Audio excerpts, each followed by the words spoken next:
I mean, honestly, the day can only get better. It started off with Bridget Phillipson on pretty much every TV programme, which is not really how you want to start your day, is it?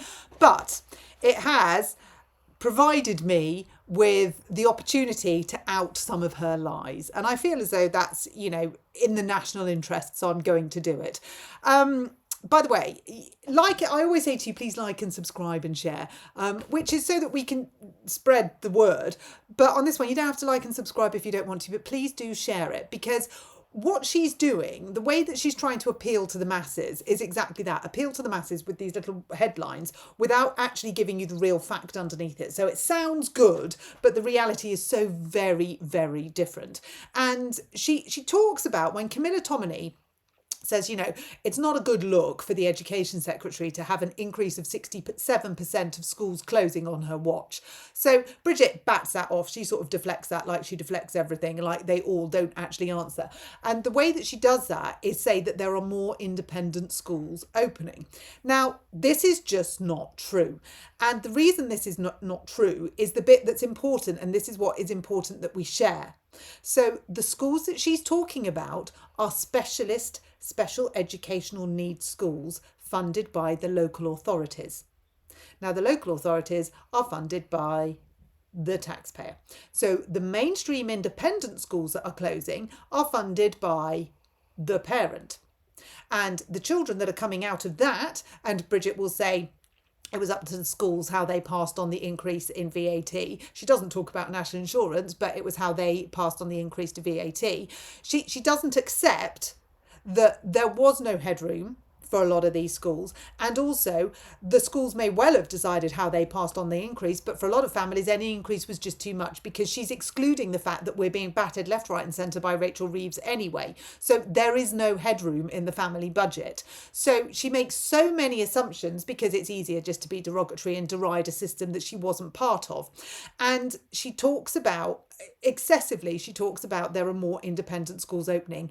It's not true. She has lumped together the figures of independent schools opening, which I think is one, and the special educational needs schools opening, which are funded by local authorities. So that's the first lie that she wants to try and hook you in on.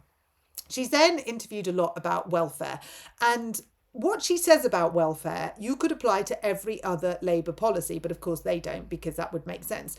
And she talks, she tries to does this whole, yes, I accept we got it wrong business. We're all throwing ourselves on our swords a year too late. And how does that actually help us? And what we were saying, you're getting it wrong, we've been saying since July the 5th. Last year. So this is not new. I don't know why it's taken a year for them to suddenly go, oh yeah, okay, that didn't add up. So some of the quotes on that. In the pace and nature of what we've set out, we didn't get it right. We've listened, we've reflected on that, in like 48 hours? We pushed ahead too fast. We didn't listen enough to people, including lots of people who had concerns about the nature of that change. They didn't listen to anyone. They absolutely didn't listen to anyone. When we're talking now about the two most prominent U-turns, which is pensioners and welfare, but the VAT on education is another good example, as will be the fishermen, as will be the farmers. They didn't listen to anyone. They just went ahead. And we can see from all of these policies that it's all falling apart around them, but they're refusing to accept that. So why will they accept it? Why will they cherry pick who they will listen to? Well, that's easy, because they're going to go for the ones that they need the votes the more of. And of course, you don't need a vote of a 7-year-old, do you? So they're cherry picking who they will listen to and who they won't. And when they say that they accept that they didn't listen to people, are they accepting that they're still not listening to people? So that was something that annoyed me intensely. She says, with the review, the welfare review, we will make sure that the further reforms are set out to the social security system to ensure that those who can work are able to work and get the support that they need.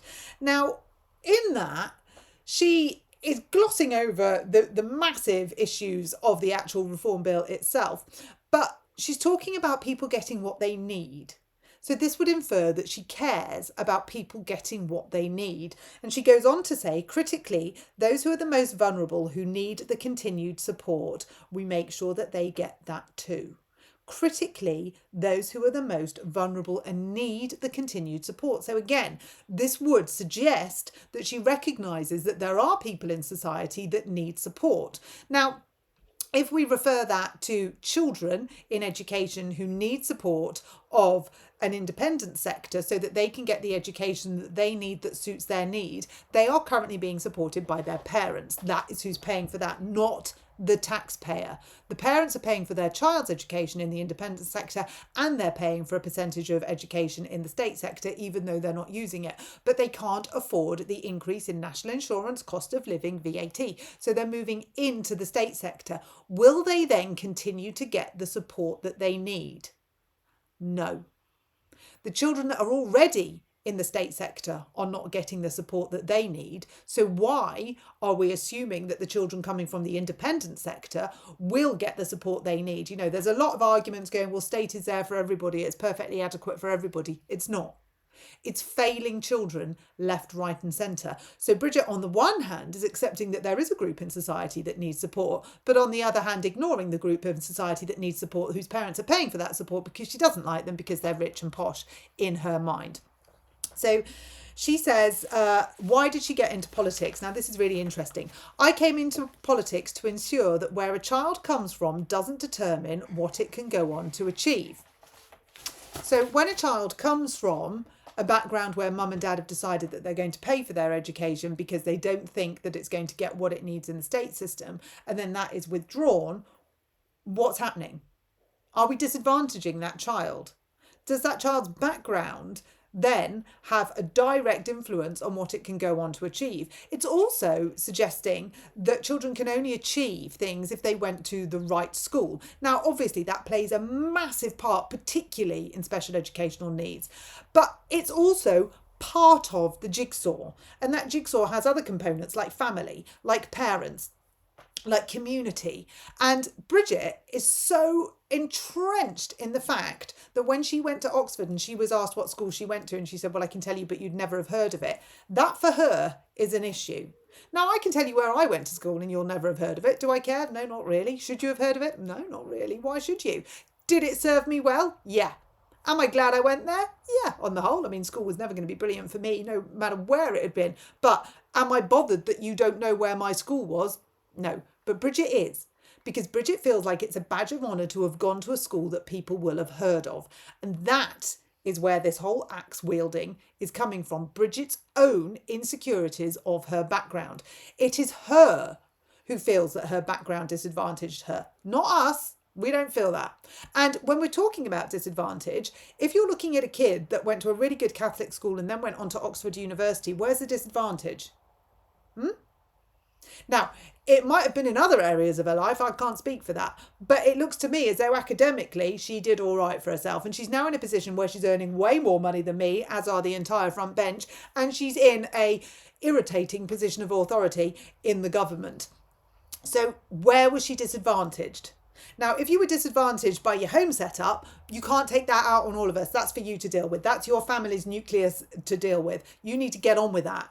But educationally, you were not disadvantaged. You went to a really good school and then you went to Oxford University. So please, can we not keep trying to go down that gravy train, because it gets us nowhere.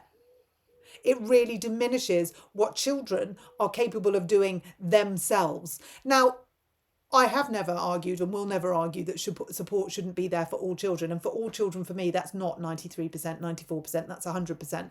But I have always argued that you should never ask one child to pay for another child's education with their own education. And that is what she is doing, continues to do, and will not apologise for. She is happy to disadvantage one group of children, a minority group of children, so that she can allegedly advantage another group. But what we're actually doing by disadvantaging these groups, the minority group, we're advantaging social housing. She sold this manifesto on the pledge that the money coming from VAT on education would go into state education.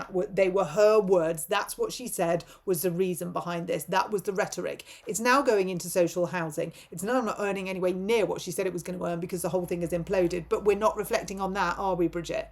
We haven't gone to the bit where we go, yeah, I didn't listen to the independent sector. I didn't listen to the special educational needs sector. I didn't listen to the state sector. I didn't listen to the teachers. I didn't listen to the experts. I didn't listen to anyone. I just did what I wanted because me, Rach Reeves, Ellie Reeves, Angela Rayner, Keir Starmer, we all hate private schools. So we just did what we wanted based on our own experiences of our own grudging wish that we'd had something different. She didn't listen to any of the people she acknowledges they didn't listen to with welfare. She's cherry picking who's important enough. She's showing you exactly what she thinks of you and where you are in society by whether she chooses to listen or to not listen.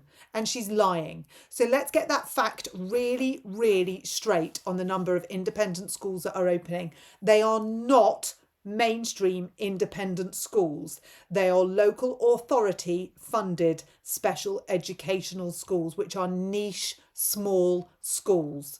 So the tens of thousands of children that are being displaced from the mainstream educational independent settings will not be, cannot be, are not being catered for in those new schools. The numbers, yet again, don't add up. What we do know is that there has been an increase of 67% of schools closing since Rachel Reeves imposed VAT and national insurance on the independent sector. And that, Bridge, is the fact.